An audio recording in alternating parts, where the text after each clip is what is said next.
कि उन्हें पता होता है कि आपका काम उनके बिना चल ही नहीं पाएगा और आप खुद का काम कर नहीं पाएंगे और दूसरा कोई आपको मिल नहीं रहा, तो उनका आपको परेशान करना शुरू हो जाता है।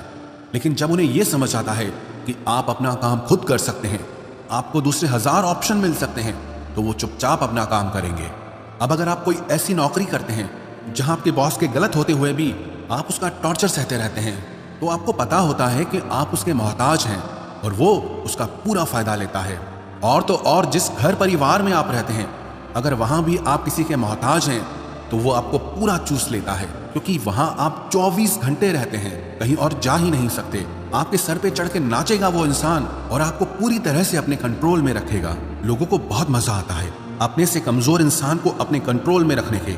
आप चाहे 1000 उनके लिए अच्छा करो, चाहे हर वो काम करो जिससे उन्हें खुशी मिले, पर ऐसे लोग आपकी गर्दन को दबा के रखते हैं। आप में अगर कुछ प्रतिभा है तो आपके पंख ही काट दिए जाएंगे। हर वो कोशिश की जाएगी आपके साथ जिससे आप जिंदगी में कभी आगे ही ना बढ़ पाओ। किसी का मोहताज होना मर जाने से भी बदतर होता है। मोहताजी आपको गुलाम बनाकर रख देती है। आपने कभी गौर किया कि आपकी जिंदगी वही लोग खराब करते हैं जिनके आप मोहताज हो जाते हैं। आपका सारा दुख वहीं से आता है जिसके आप मोहताज होते हैं। मोहताजी सिर्फ शरीर या काम की नहीं होती, सबसे बड़ी मोहताजी मन की होती है कि जिंदगी में कोई हमें चाहिए, हमें संभालने के लिए, नहीं तो हम खुश नहीं रह पाएंगे। अकेलापन लोगों से झेला नहीं जाता है। फिर कई बार आप ऐसे लोगों से जुड़ जाते हैं जो आपकी इस मन की मोहताजी का पूरा फायदा उठाते हैं। आप उनसे रिश्ता इसीलिए जोड़ते हैं ताकि आपकी जिंदगी में थोड़ी खुशी आए, पर वो लोग आपको खून के आंसू रुलाते हैं, आपकी पूरी जिंदगी नर्क बना देते हैं। याद रखना एक बात, माँ बाप के अलावा ऐसा दुनिया में आज तक कोई पैदा नहीं हुआ है कि आप जिसके मोहताज हों और वो आपका फायदा ना उठाए। इसीलिए जिंदगी में कभी भी खुद को किसी का मोहताज मत बनाना। श्रीमद् भगवत गीता का दूसरा उपदेश यह है कि जब भी जिंदगी में खुद को अकेला महसूस करो, तब इस सच्चाई को ठीक से समझ लेना कि आप दुनिया में अकेले ही आए थे और अकेले ही जाओगे। वास्तविकता में यहाँ कोई आपका अपना नहीं है। एक दिन तो जो माँ बाप हमें जन्म देते हैं वो भी हमें अकेला छोड़ के चले जाते हैं, तो औरों से तो उम्मीद ही क्या करना। यदि कोई आपका साथ छोड़ दे तो याद रखना कि वो ईश्वर सदा आपके साथ है, वो कभी आपका साथ नहीं छोड़ता। गीता में श्री कृष्ण ने अर्जुन से कहा कि चाहे कोई मनुष्य मुझे माने या ना माने, लेकिन मैं इंसान का साथ कभी नहीं छोड़ता, क्योंकि ये सब मेरी ही संतानें हैं। ममैवांशो जीवलोके जीवभूत सनातना मनश्ष्ठानि इंद्रियाणि प्रकृति स्थानि कर्षति। इंसान को ईश्वर का ही अंश कहा गया है, इसलिए मनुष्य को ईश्वर की संतान कहा जाता है। इसीलिए आपको अकेलेपन से कभी दुखी नहीं होना चाहिए, कभी डरना नहीं चाहिए, बल्कि किसी गलत इंसान के साथ रहने से डरना चाहिए। एक कहावत है कि something is better than nothing, कि कुछ नहीं होने से कुछ होना बेहतर है। लेकिन एक और कहावत है कि nothing is better than nonsense, कि नॉनसेंस लोगों के साथ रहने से अच्छा है आप अकेले ही रहो। इसीलिए गीता का ये उपदेश हर इंसान के लिए बहुत जरूरी है जो खुद को अकेला समझकर दुखी हो जाते हैं। इसीलिए अकेलेपन से डरना, दुखी होना छोड़ दो, क्योंकि यहाँ कोई किसी का नहीं होता। गीता का तीसरा उपदेश यह है कि जीवन में जब भी कोई मुश्किल आए तो हिम्मत मत हारो, बस थोड़ा धीरज रखो। जो लोग मुश्किल वक्त में खुद को थोड़ा संभाल कर धीरज रखते हैं वो हर मुश्किल को आसानी से पार कर जाते हैं। एक राजा अपने गुरुजी के पास गया और उसने गुरुजी से जाकर बोला कि ऐसे तो राज्य में हर प्रकार की खुशहाली है, पर वक्त का कोई भरोसा नहीं है। अगर कभी जिंदगी में कोई मुश्किल वक्त आए, कोई बुरा वक्त आए, तो उस वक्त के लिए मुझे कोई मंत्र दीजिए, कोई शिक्षा दीजिए, कोई उपदेश दीजिए कि उस बुरे वक्त से कैसे बाहर निकलना है। तो गुरुजी ने उसे एक तावीज बांध कर दे दिया और राजा से कहा कि इस तावीज में मैंने एक मंत्र लिख कर रखा है। जब तुम्हारी जिंदगी में बहुत बुरा वक्त आए और तुम्हें लगे कि इससे बुरा तो अब कुछ हो ही नहीं सकता, उस समय पे ये तावीज खोल के तुम इस मंत्र को पढ़ लेना, तुम्हारे अंदर बहुत शक्ति आ जाएगी। और एक दिन ऐसा हुआ भी कि उस राजा के राज्य पे किसी दूसरे राजा ने आक्रमण कर दिया और इस राजा की ऐसी स्थिति हुई कि उसे अपना राज्य छोड़कर, पूरे शहर को छोड़कर अपने कुछ लोगों के साथ भागना पड़ा। उस समय पे राजा बहुत दुखी था और विचार करने लगा कि गुरुजी ने मुझे एक तावीज दिया था कि जब जिंदगी में बहुत बुरा वक्त आए तब इसे खोल कर पढ़ना, और इसके अंदर जो मंत्र लिखा हुआ है वो मेरे अंदर शक्ति भर देगा। राजा ने विचार किया कि इससे बुरा वक्त और क्या हो सकता है। उसने गुरुजी का दिया हुआ वो तावीज खोला और उसके अंदर लिखा हुआ था कि ये वक्त भी गुजर ही जाएगा। इस वचन को पढ़कर राजा के मन में एक शक्ति आई, विश्वास जगा कि ये जो बुरा वक्त है ये भी टिकने वाला नहीं है, ये भी निकल ही जाएगा। इसलिए मुझे हिम्मत नहीं हारनी, वापस से अपनी सेना खड़ी करनी है। और उस राजा ने वापस से अपने सैनिकों को जमा करके अपनी सेना को खड़ा किया और उस राजा पे हमला करके अपना राज्य वापस प्राप्त किया। तो जिंदगी में स्थिति चाहे कितनी भी बुरी क्यों ना हो, वो हमेशा के लिए नहीं रहने वाली, वो भी एक दिन गुजर जाएगी। वक्त चाहे कैसा भी हो, एक दिन जरूर बदल जाएगा। हमारी जिंदगी में न जाने कितनी बार दुख आए, कितनी बार मुश्किल वक्त आया, लेकिन हम हर बार निकल जाते हैं। ऐसे ही आपकी जिंदगी में जब कोई मुश्किल वक्त आए, बुरा वक्त आए, तो मन में ये विश्वास रखना कि ये वक्त भी एक दिन गुजर ही जाएगा। इसलिए अपनी हिम्मत मत हारो। अगर आपके अंदर धीरज है तो आप बुरे से बुरे वक्त को भी जरूर पार कर जाओगे। श्रीमद् भगवत गीता का चौथा उपदेश ये है कि जब कोई आपके साथ धोखा या छल करे तो उसको कोसना या दुखी होना छोड़ दो, बल्कि उससे शिक्षा लो कि लोग असलियत में वैसे नहीं होते जैसा आप उन्हें समझ लेते हैं।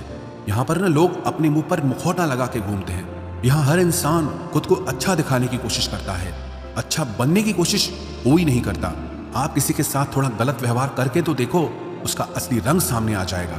या फिर जब आपकी जिंदगी में कुछ मुश्किल वक्त आएगा तो भी आपको उसका असली रंग देखने को मिल जाएगा। इसीलिए किसी पे भी जल्दी भरोसा नहीं करना चाहिए, किसी से भी इतनी उम्मीद नहीं लगानी चाहिए कि बाद में हमारा दिल ही टूट जाए। क्योंकि दुनिया के ये लोग ना कभी किसी के हुए हैं और ना कभी किसी के होंगे। अपना दिल उस ईश्वर को समर्पित कर दो, फिर देखना आपका दिल कोई नहीं दुखा पाएगा। श्री कृष्ण ने अर्जुन से गीता के 12वें अध्याय भक्ति योग में कहा है, मय्येव मन आधस्त्व मयि बुद्धिम निवेशय, कि हे अर्जुन, तू अपना मन, अपनी बुद्धि, अपना दिल मुझ में लगा दे, फिर देखना तेरा दिल कोई नहीं दुखा पाएगा, कोई तेरा दिल नहीं तोड़ पाएगा। याद रखना, इस दुनिया में आप जिससे भी सबसे ज्यादा दिल लगाओगे, सबसे ज्यादा दुख भी आपको वही इंसान देगा। क्योंकि इस दुनिया में ना दिल की कोई कदर नहीं है, भावनाओं की कोई कदर नहीं है। यह कदर होती है मतलब की, फायदे की, कि आपसे किसी का क्या फायदा हो सकता है। जब तक आपसे लोगों का मतलब है तब तक सब लोग आपसे अच्छा चलते हैं। जैसे ही उनका मतलब खत्म हो जाता है वैसे ही उनका बात करने का तरीका भी बदल जाता है। इसीलिए जब आप किसी से नया नया मिलते हैं तो उस पर यकीन मत करिए, वो सिर्फ एक मुखौटा है आपको दिखाने के लिए, आपको फंसाने के लिए। अब ये आप पर निर्भर करता है कि आप उसमें फंसते हैं या अपनी समझ से काम लेते हैं।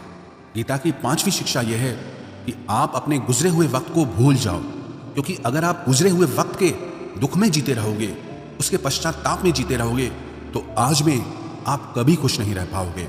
समझदार लोग जो समय चला गया है उसका दुख कभी नहीं करते। आपका बीता हुआ कल कैसा भी क्यों ना हो, पर उसका प्रभाव आपके आज पर नहीं पड़ना चाहिए। जो भी आपके साथ हुआ उससे सबक लो, शिक्षा लो कि अब ये जिंदगी में आगे नहीं होने देंगे हम, और जीवन में आप आगे बढ़ जाओ। कई बार ना लोग रोते रहते हैं कि उस इंसान ने मेरे साथ इतना गलत किया, इसलिए आज जिंदगी में मैं इतना दुखी हूं। लोग कोसते रहते हैं दूसरों को कि उसकी वजह से मेरी जिंदगी में दुख है, उसकी वजह से मेरी जिंदगी खराब हो गई है। लेकिन जब तक आप उसे कोसते रहेंगे आप जिंदगी में कभी खुश नहीं रह पाएंगे, कभी आगे नहीं बढ़ पाएंगे। जो हुआ, जो लोगों ने आपके साथ किया, उसे आप बदल नहीं सकते, लेकिन आपका आज आप जरूर बदल सकते हो। कल के दुख से छूटना चाहते हो तो कल में नहीं, आज में जीना शुरू करो। आपको ऐसा एक भी इंसान नहीं मिलेगा जो अपने कल में जीता हो और प्रसन्न रहता हो।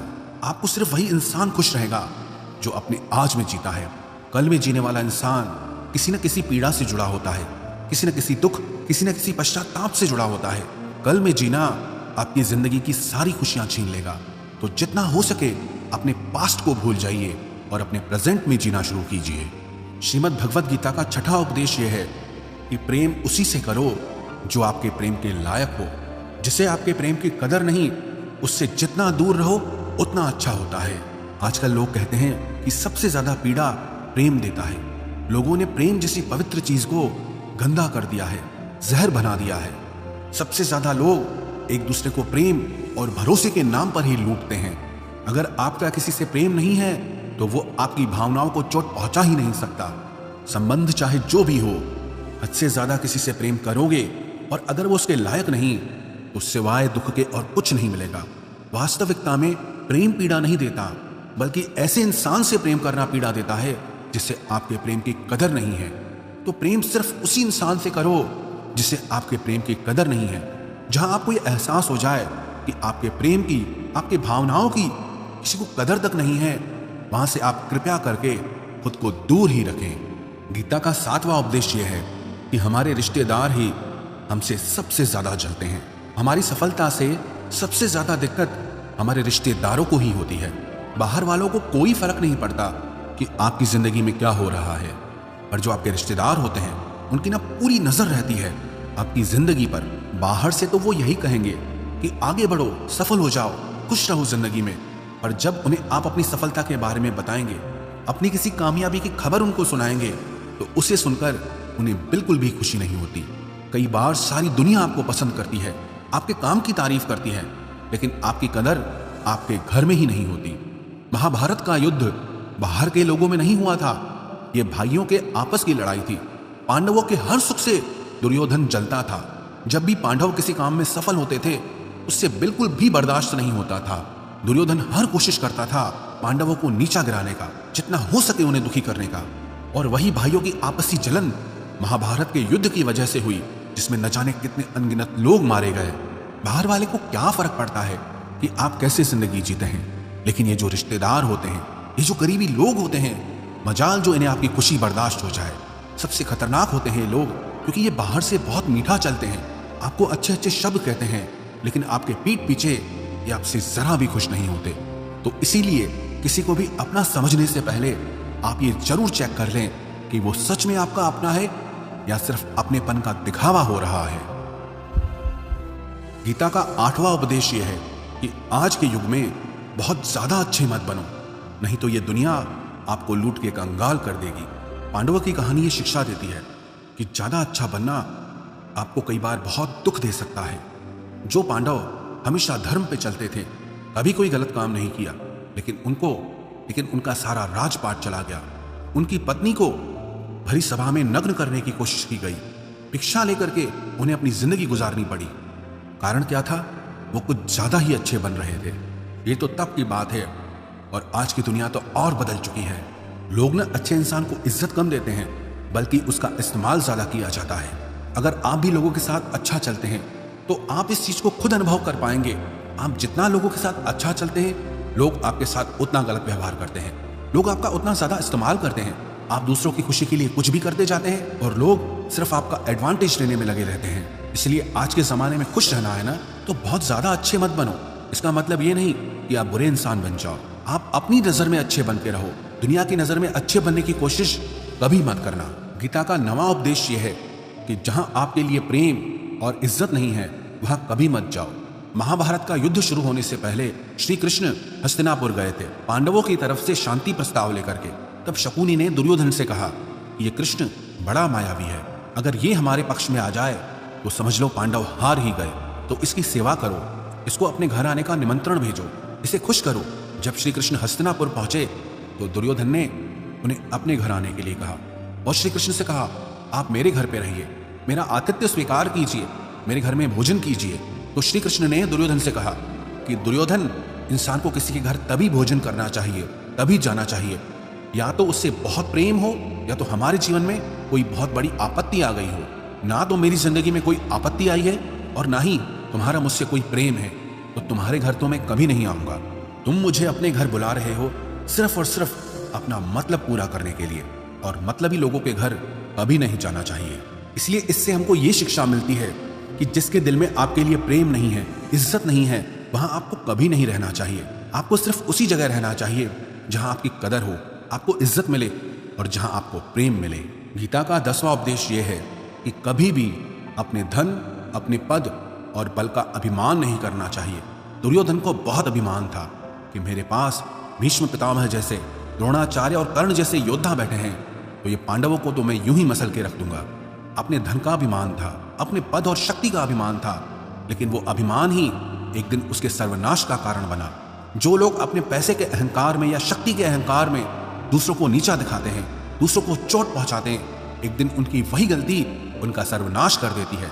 इसलिए जीवन में आप चाहे कितने भी सफल हो जाएं, कितने भी बड़े इंसान हो जाएं, लेकिन उसका अभिमान दूसरों को कभी मत दिखाना। गीता का 11वां उपदेश यह है कि जो दूसरों के साथ छल करता है, उसका अंत बहुत बुरा होता है। दुर्योधन का मामा शकुनी और दुर्योधन ने पांडवों के साथ जीवन भर छल किया, पग पग पर उन्हें धोखा दिया, कभी ईमानदारी से उनके साथ नहीं चला और उसका परिणाम दुर्योधन को यह मिला कि उनके दल का हर एक बड़ा योद्धा छल के द्वारा ही मारा गया, क्योंकि दुर्योधन ने जैसा कर्म किया था उसको वैसा ही फल मिला।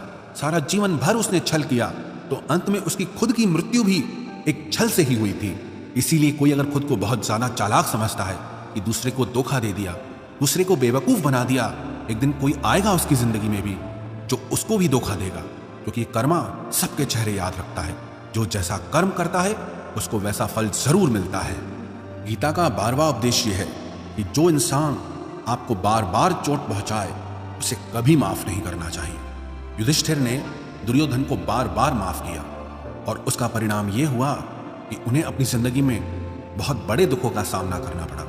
कोई इंसान अगर एक बार गलती करे तो माफ करना फिर भी ठीक है, लेकिन कोई अगर बार बार गलती करे उसे माफ करना आपको बहुत ज्यादा नुकसान पहुंचाएगा, क्योंकि वो गलती नहीं हो रही है उससे, वो उसकी आदत है, वो ऐसा ही है, वो हमेशा आपके साथ ऐसा करेगा। तो बहुत ज्यादा दयालु मत बनो। किसी को माफ करने में और बेवकूफ बनने में बहुत बड़ा अंतर होता है। किसी को अगर एक बार आप माफ भी कर रहे हो तो उस इंसान से आप जरूर सावधान रहना। कहते हैं आजमाए हुए को फिर आजमाना मिट्टी मुंह में डालने के बराबर होता है। जिससे धोखा खाया है, जिससे आपको तकलीफ मिली है, उस पे भरोसा गलती से भी मत करना। तो माफ उतना ही करो जितने में आप बेवकूफ ना लगो। गीता का 12वां उपदेश यह है कि अपनी खुशी और अपना दुख हर किसी के आगे जाहिर नहीं करना चाहिए, क्योंकि लोग आपकी खुशी पे नजर लगा देते हैं और आपके दुख में आपकी हंसी उड़ाने लगते हैं। आपकी खुशी से कोई खुश नहीं होता, लोगों को जलन होती है। हर आंसू आंख में लाया ना करो, हर जख्म सबको दिखाया ना करो। यहाँ लोग हाथ में नमक लिए फिरते हैं, इसलिए अपना हर दर्द सबको दिखाया ना करो। लोग तो बैठे ही हैं दुखी इंसान को और दुखी करने, और जो खुश है उसको तकलीफ पहुंचाने के लिए। रही मन निज मन की व्यथा, निज मन राखो लेह। अपने मन की हालत अपने तक ही रखो, सिर्फ उसे बताओ जिससे उसे समझने की समझो। गीता का 14वां उपदेश यह है, आप चाहे कितने भी अच्छे हों, लेकिन अगर बुरे लोगों के साथ रहोगे तो आपका भी वही हाल होगा जो बुरे लोगों का होता है। भीष्म पितामह एक ब्रह्मचारी थे, धर्मात्मा थे, लेकिन वो अधर्म के पक्ष में खड़े हो गए। द्रोणाचार्य भी एक ब्राह्मण थे, लेकिन वो अधर्म के पक्ष में खड़े हो गए। तो अंत में उनका वही हाल हुआ जो एक अधर्मी इंसान का होता है। उनको मृत्यु के समय भयानक पीड़ा का सामना करना पड़ा। इसलिए गलत संग में कभी नहीं रहना चाहिए, क्योंकि कई बार आपको उनके संग में रहने की वजह से उनके ही कर्मों की सजा मिलने लगती है। फिर आपको समझ नहीं आता कि मैंने तो कुछ किया भी नहीं, मैं तो खाली इनके साथ रहता हूं, मुझे दुख क्यों मिला। बुरे लोगों का संग आपकी जिंदगी में कभी खुशी नहीं लाएगा, इसलिए हमेशा अच्छे संग में रहना चाहिए। गीता का 15वां उपदेश यह है कि मूर्ख और दुष्ट लोगों को कभी ज्ञान नहीं देना चाहिए, इससे उनके अहंकार को चोट लगती है और वो आपके लिए मन में वैर भाव रख के बैठ जाते हैं और वक्त आने पर आपको ही नुकसान पहुंचाते हैं। गीता का 16वां उपदेश यह है कि किसी से भी हद से ज्यादा लगाव कभी मत रखना। दुर्योधन के पिता धृतराष्ट्र का राजगद्दी से बहुत ज्यादा लगाव था। राजगद्दी के आगे उन्हें कुछ भी दिखाई नहीं देता था और गद्दी के लिए उनका वो हद से ज्यादा लगाव और मोह पूरे राष्ट्र को ले डूबा, अनगिनत लोगों की मौत का कारण बन गया। आप भी जब ऐसे ही किसी के पीछे हद से ज्यादा पागल हो जाते हैं तो वो चीज आपको मिले या ना मिले, लेकिन आपकी जिंदगी जरूर खराब कर देती है। गीता का 17वां उपदेश यह है कि क्रोध मनुष्य का सर्वनाश कर देता है। क्रोधी इंसान का कोई मित्र ही नहीं होता, हर इंसान उससे दूर भागता है, उसके सारे रिश्ते समाप्त हो जाते हैं। जो इंसान अपने क्रोध को नहीं संभाल सकता वो जिंदगी में कुछ भी संभाल नहीं सकता। गीता का 18वां उपदेश है कि अपने मन को शांत रखना सीखो, क्योंकि अशांत मन जीवन में सिवाय दुख के और आपको कुछ नहीं देने वाला, और एक शांत मन आपको जीवन में प्रेम और आनंद ही देगा। दुख और सुख सिर्फ शांत और अशांत मन के परिणाम है। अशांत मन दुख को ही जन्म देता है और शांत मन परम आनंद को जन्म देता है। गीता का 19वां उपदेश है कि आंखों से सच दिखने वाली बात पर भी एकदम से जल्दी भरोसा नहीं करना चाहिए। ऐसी बहुत कहानियां आपने सुनी होगी कि कई बार आंखों से दिखने वाली बात भी सच नहीं होती है, इसीलिए भरोसा करने में कभी भी जल्दबाजी मत करना। गीता का 20वां उपदेश यह है कि लोगों में अपना सहारा ढूंढना छोड़ दो। सबसे बड़ी आपके मन की यही कमजोरी होती है कि आप दूसरों में सहारा ढूंढते हैं, और यही चीज आपको कमजोर बनाती है। यही चीज आपका खुद पे विश्वास खत्म कर देती है।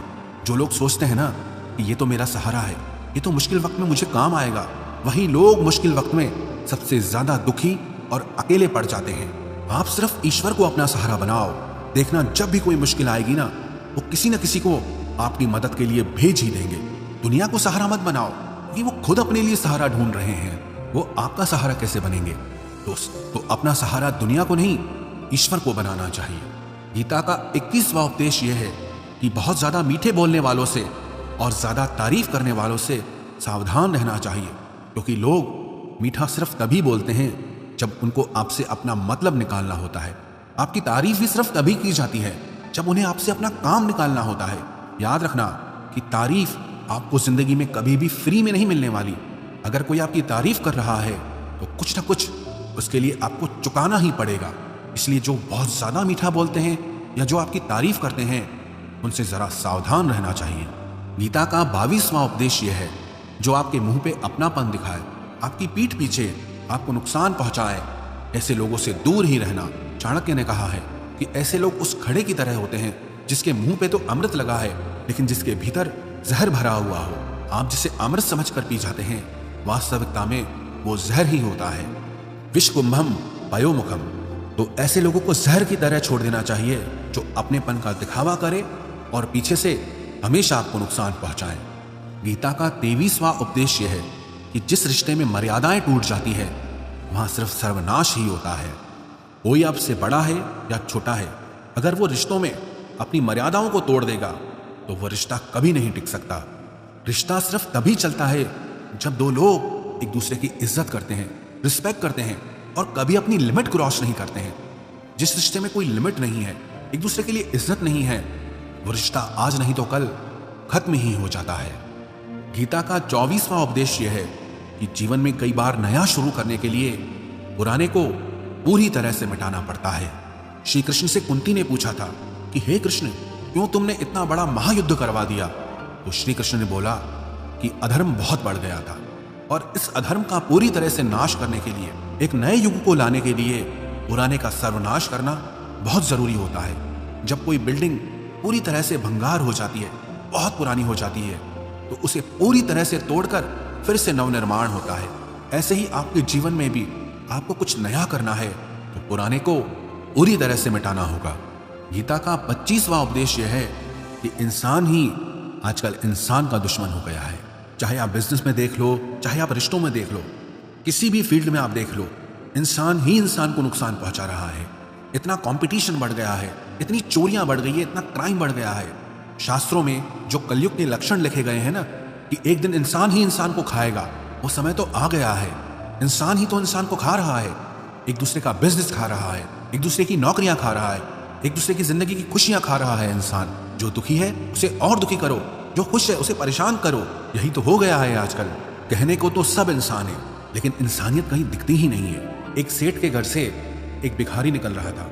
उसने उस सेठ से कहा कि मुझे एक गिलास पानी पिला दीजिए, बहुत प्यास लगी है, बहुत दूर से पैदल चल के आया हूँ, मेरे प्राण निकल रहे हैं। तो वो सेठ बोला कि अभी आदमी नहीं है, आदमी आ जाए आपको पानी दे दिया जाएगा। थोड़ी देर बाद उस भिखारी ने सेठ से कहा, आप कृपया करके मुझे एक गिलास पानी पिला दीजिए, मैं चला जाऊंगा, मेरे प्राण निकल रहे हैं और आसपास में किसी का घर भी नहीं दिख रहा।